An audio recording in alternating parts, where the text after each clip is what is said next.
interesting কথা এটা ক'ম মই আজি মই কোৱা নাছিলোঁ এইটো কথাটো পৰহি বৰপেটাৰ পৰা আহি থাকোঁতে মানে ক্ৰেজিনেছৰ হাইট আৰু এইটো মানে মই গৈ আছোঁ 11মান ল'ৰা ছোৱালী মানে বাইক লৈ আহি আছে আৰু মই চবতে কৈ আছোঁ যে হেলমেট পিন্ধি বাইক চলাবি চব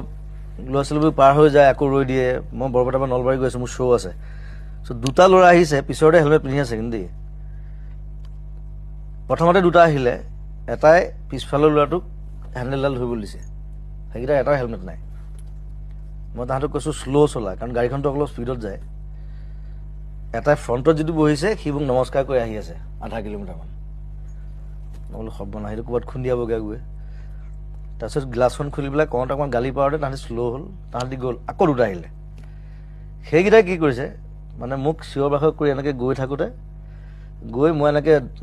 ধাবা নে কিবা এখন আছে মই ক্ৰছ কৰিছোঁ